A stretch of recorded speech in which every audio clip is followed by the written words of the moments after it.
नमस्कार दोस्तों। तो बात करते हैं यूपी पीसीएस के 2025 के एग्ज़ाम के बारे में।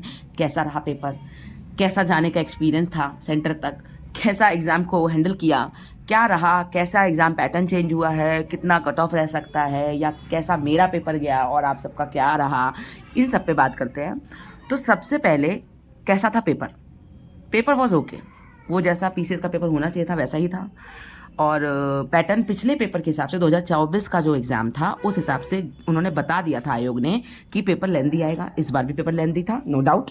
हर क्वेश्चन को पढ़ के थोड़ा सा देखो, इस बार ना एग्ज़ाम में पेपर सेट करने वाले ने एक बहुत ड्रास्टिक चेंज ये किया, उसने क्वेश्चन से कंफ्यूज नहीं किया है, आंसर से कंफ्यूज किया है। उसने ऑप्शंस ऐसे सेट किए हैं कि तुमने अगर एक का भी डेटा और फैक्ट गड़बड़ तुमने मतलब दिमाग से तुम्हारे स्किप हुआ कि यार याद नहीं आ रहा, और 2 सेकंड भी तुमने ज्यादा ले लिए, एक तो लेंदी पेपर है तो टाइम नहीं ले सकते, ऊपर से अगर तुम भूल गए तो तुम्हारा मैच द फॉलोइंग 50-50 रॉन्ग बहुत हुए होंगे। मतलब मेरे हिसाब से जो मैंने एनालिसिस किया, 50-50% वाले, जैसे जिसमें आपको पता होता है कि बी सी है, ये तो अटेम्प्ट किए बिना हम रह ही नहीं सकते, है ना, तो उसमें बी लगा दिया, सी था। ऐसे ऐसे क्वेश्चंस आप खुद देखोगे जब पेपर एनालिसिस करोगे, तो ऐसे क्वेश्चंस आपने गलत ज्यादा किए होंगे, क्योंकि बहुत मान्यूट सा डिफरेंस है, बहुत मान्यूट सा। और छोटी छोटी चीजें जो एग्जामिनेशन हॉल में प्रेशर के कारण याद नहीं आती, अभी घर बैठ के बहुत आसान लगता है, अरे यार ये तो पता ही है, ये तो बाद में भी हुआ होगा, ये पहले हुई होगी क्रोनोलॉजी, ये इसके बाद था। वहां नहीं याद आता। देखो वहां पे जब पेपर सारी चीजें तैयारी नहीं होती, पेपर वाले दिन भी कुछ चीज़ें होती हैं जो डिसाइड करती है कि आपका सिलेक्शन हो रहा है कि नहीं हो रहा। कैसे? आपका सेंटर कहाँ गया है, आप सेंटर तक कैसे पहुंचे हो, उस समय आपकी मेंटल स्टेट कैसी है। जैसे मैं जहाँ पर मेरा सेंटर जहाँ गया था वो बस स्टॉप के पास था, तो वहाँ पे बसेस के इतने हॉर्न थे, इतने हॉर्न थे, पों पों पों, मतलब I was drastically distracted by that. मतलब राज्यसभा सीट वाला मैं क्वेश्चन कर रही थी, मुझे अभी भी याद है, और आई वॉज मैचिंग देम। तो मुझे बस पौ पौ मतलब जरा सा हुआ नहीं कि आपका टाइम थोड़ा सा आप दोबारा सोचने लग जा रहे हो, रीथिंक कर रहे हो उस क्वेश्चन पे जो आपको आता है उसके बारे में भी। तो वो चीज़ें भी एग्जामिनेशन हॉल में क्या रहा आपका, वो भी पेपर को इम्पैक्ट कर रही होती हैं। और मैंने क्या कहा था, सिली मिस्टेक मत करना, पीवाईक्यू गलत मत करना, मैं खुद करके आई हूँ, मतलब हुआ है मुझसे भी, एक गोला गलत हुआ है ओएमआर में, जबकि ये ना मौत होती है, मतलब ये ड्रास्टिक। आप सिलेक्शन से बाहर खुद को देखते हो अगर आपने ऐसा कुछ किया होता है, मतलब कट ऑफ से आप पीछे हो जाते हो ना उन बच्चों से जिन्होंने वो क्वेश्चन सही किए होते हैं। तो आप ये मान के चलो कि वो नहीं करना था, लेकिन फिर भी हुआ।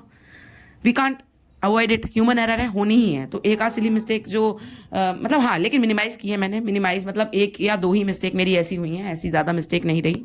और अभी मैंने पेपर पूरा मिलाया नहीं है, थोड़ा बहुत गलत क्वेश्चन हटाए, तो 50-50 रॉन्ग वाले मेरे क्वेश्चन ज़्यादा गलत वाले आ रहे थे। और पूरा पेपर एनालिसिस करके ही बता सकते हैं, आंसर किया जाए कि कितना मेरा मार्क्स बन रहे हैं, कितने नंबर बन रहे हैं, कितना मेरे क्वेश्चन सही जा रहे हैं। और आप सब भी शायद तभी बता पाओगे, क्योंकि अभी इंस्टीट्यूट ने काफ़ी सारों ने अपनी आंसर की निकाली है, लेकिन इतनी भरोसेमंद अब क्या है बताएं, क्योंकि जब आयोग देता है तो वो सब उल्टा पुल्टा हो जाता है, किसी का ज्यादा किसी का कम। तो अभी ऐसे ही चेक कर लो गूगल से।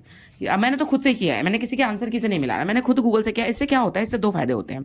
एक तो आपको वो आंसर्स क्यों गलत किया आपने, है ना, क्या आपके दिमाग में प्रोसेस था वो निकल के आ जाता है, और आप मतलब उसी समय पेपर एनालिसिस आपके ढंग से हो जाती है। ये मेरा कहने का तात्पर्य है। तो खुद से गूगल की हेल्प लो। हाँ, इस बार ये नंबर ऑफ डिलीट और वो वाले जो क्वेश्चंस नहीं है गलत आंसर्स वाले, वो बहुत कम रहे हैं। आयोग ने ये अच्छा किया है, इस बार इतने ज़्यादा क्वेश्चंस आपको नहीं मिलेंगे। एजर्सन रीजन भरा पड़ा था, भरा पड़ा था भाई, क्रोनोलॉजी भरी पड़ी थी। तो क्रोनोलॉजी मैच द फॉलोइंग एजर्सन रीजन भरा पड़ा था। आप देखो कितना रहता है। इस पेपर में आपको ये लग रहा था कि अटेम्प्ट करे बिना हम रह नहीं सकते इस क्वेश्चन को, और गलत होने के चांसेस भी हैं। आप जान रहे हो कि गलत होने के चांसेस हैं, बी या सी में से एक है, लेकिन आप अटेम्प्ट किए बिना रह नहीं सकते। और घर आके आपकी किस्मत पर डिपेंड करता है कि आपने बी चुना या सी चुना, या फिर आपकी एग्जैक्ट रिकॉलिंग पे डिपेंड करता है कि आपने कितने अच्छे से रिवॉल्ट वगैरह बाय डेट बाय हार्ट कर रखे थे, कि विद डेट, कि हाँ इसकी तो एक भी कंफ्यूजन आपको ना हो। जितना ज़्यादा क्लियर कट आपको याद था, उतना ज़्यादा ये पेपर अच्छा आप कर सकते थे। इस पेपर की पूरी पैटर्न को और हर चीज़ को समझने के बाद मैं बस यही कहूँगी, 2026 के लिए आप कोई आपसे कहे पीवाईक्यू का रोल कम हो गया, कत्तई नहीं कम हुआ, कत्तई नहीं। रघुनाथ राव वाला क्वेश्चन, पेशवा वाला क्वेश्चन, ऐसे का ऐसा उठा के दे दिया, बस उसमें थोड़ा सा चेंज किया, ठीक है। और वो थोड़ा सा चेंज की वजह से मैं ये बताऊं, काफी बच्चों का क्वेश्चन वो गलत हुआ होगा, क्योंकि जैसे ही उसने थोड़ा सा चेंज किया, बाकी तीनों याद थे, एक वो नहीं पता था कि बाजीराव फर्स्ट को कहाँ लगाना है, तो बस गए, वो भी पीवाईक्यू है पूरा। तो ऐसे क्वेश्चन मतलब भरे पड़े थे, ऐसा नहीं था कि पीवाईक्यू आए नहीं थे, पीवाईक्यू अच्छे खासे थे। करंट का थोड़ा पोर्शन कम था, और करंट टफ भी नहीं थी बहुत ज्यादा, तो करंट का पोर्शन कम हुआ। और पिछली बार करंट बहुत ज़्यादा टफ पूछी गई थी, इस बार नहीं था। हाँ, ज्योग्राफी बहुत अच्छी थी, मेरा स्ट्रॉन्गेस्ट सब्जेक्ट है, और मतलब ज्योग्राफी में मेरा एक भी क्वेश्चन शायद मुझे नहीं लगता कि अभी तक मैंने गलत पाया है। मतलब मोर और लेस अभी तक तो ज्योग्राफी ठीक है, इतिहास में गलत हुए हैं, रिवॉल्ट गलत हुआ है, और हुए हैं मतलब ऐसे। पॉलिटी में भी एक गोला भरने, पॉलिटी मेरा बहुत अच्छा, मतलब मुझे बहुत पसंद है पॉलिटी, और पॉलिटी में भी एक गोला जब मैंने गलत कर दिया ना, तो उसी समय देन एंड देयर मुझे रियलाइज हो गया कि यार इसका क्वेश्चन का आंसर मैंने क्या भर दिया। लेकिन अब हो गया उसमें, मतलब होता है ना कि आपका पेन बाहर रख गया और आपने डी पे भी थोड़ा सा आपका ब्लैक पेन का लग गया, तो वो क्वेश्चन आपका पूरा चला जाएगा, आप भले ही उसके आंसर को गोला को कितना भी काला कर दें, वो चीज़ें हो गई। तो जब ह्यूमन एरर कराए तो कराए, अब उस पर रोने से तो कोई फायदा है नहीं, ठीक है। तो दीज आर द थिंग्स जो हमने इस बार से, तो हमें सीखना क्या है इस पेपर से? इस पेपर से हमें ये सीखना है कि 2026 में पी वाई क्यू मतलब उठाओ पेपर जैसा पेपर लगाओ बैठ के, ठीक है। वन लाइनर नोट्स वोट्स मत पढ़ो कहीं के, मैंने पहले भी कहा था पीडीएफ काम नहीं आते, पी वाई क्यू ही आपको सबसे ज़्यादा बता सकती है कि आपकी तैयारी किस हद तक सही जानी है, या कहाँ कैसे आयोग पेपर के पैटर्न को चेंज करता जा रहा है, ठीक है। और इस बार करंट ऐसा नहीं है बिना पढ़े नहीं जा सकते आपने अगर करंट घटना सार से भी कवर कर रखा था तो था सब घटना सार से ही, लेकिन प्रॉब्लम क्या है, आपको याद रहना चाहिए। जैसे उसने पुलित्जर जो प्राइज पूछा था उसने सारे के सारे कैटेगरी वाइज पूछ लिया, अब इतना नहीं कोई डीप में पढ़ता, और इतना पढ़ेंगे तो फिर हमें थोड़ी ना पता हो रहा है कि एक ही प्राइज आने वाला है ना। विंबलडन पढ़ के जाओ तो कुछ और पूछ लेता है, नोबल पढ़ के जाओ तो कुछ और पूछ लेता है, तो ये तो रिस्क टेकिंग फैक्टर है। तो ऐसे क्वेश्चंस आते हैं तो करो, नहीं आते तो छोड़ दो, वो क्वेश्चंस करने वाले इतने ज़्यादा टेंशन वाले नहीं होते। तो 2026 के लिए आपने क्या करना है, एक ही सोर्स रखो करंट की, जिसको मल्टीपल टाइम रिवाइज करो। मैंने घटनासार 3-4 बार पढ़ी थी इस बार, और कोई सोर्स मैंने करंट की नहीं देखी, ठीक है। घटनासार और अपने जो थोड़े नोट्स हैंड रिटन थे, जो इतने दिन से मैं मंथली नोट्स बना लेती थी देख डाक के कहीं से, न्यूज़पेपर से या कहीं से भी, वो थोड़े से देखे थे। बस मेन सोर्स मेरी घटनासार ही थी करंट की।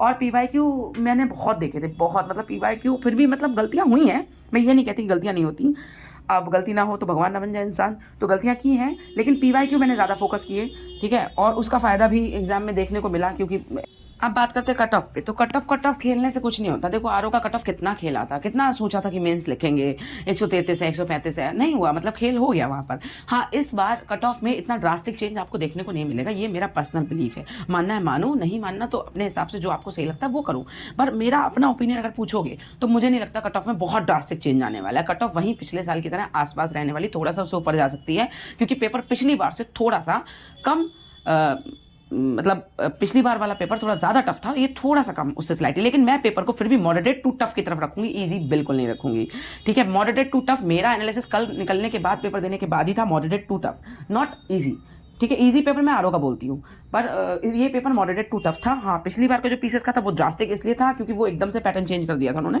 तो मोर और लेस इस बार माइंड सेट था, तैयार था कि हाँ पेपर थोड़ा लेंदी आने वाला है।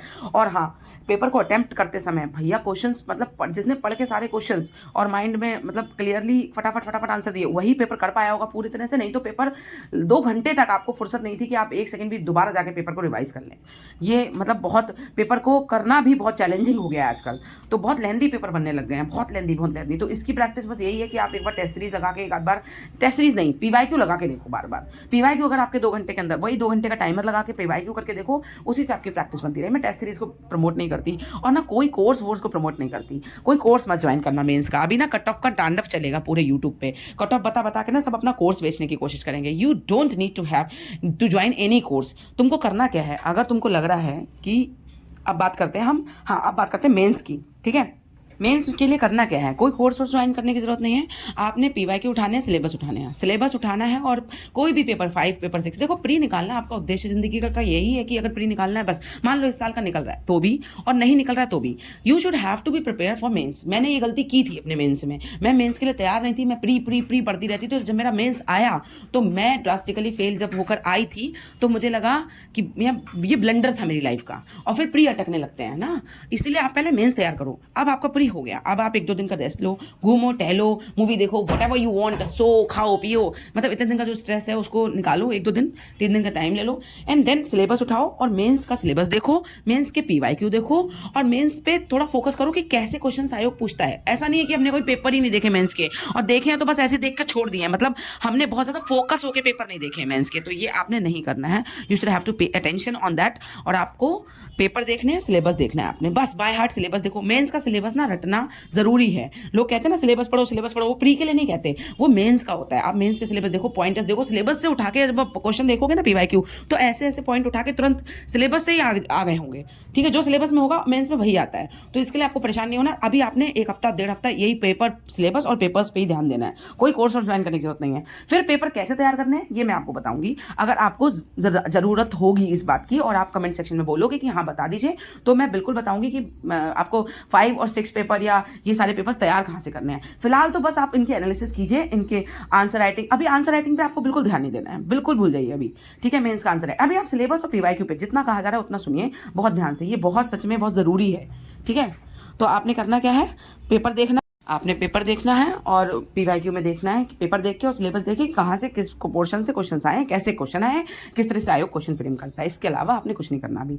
और वो जब पढ़ने की बारी आएगी, सोर्सेज आप बता देंगे हम मेंस के लिए अलग से वीडियो बना के कि कौन कौन सी सोर्सेज आपने पढ़नी है। 5-6 पेपर के लिए भी नई सोर्सेज क्या रहनी चाहिए और 1 से लेकर 4 तक भी आपने करना क्या है। ठीक है, तब तक के लिए आप बिल्कुल स्ट्रेस फ्री होकर, जो बर्नआउट इतने दिन से हुए हो उसका स्ट्रेस थोड़ा सा निकालो, और इतनी मेहनत आपने की है। और जैसा भी रहा पेपर, कमेंट सेक्शन में मुझे जरूर बताओ कहाँ गया था सेंटर, कैसा रहा पेपर का एक्सपीरियंस, आपको पेपर टफ लगा, इजी लगा, कैसा लगा, प्लीज मुझे बताना। ठीक है।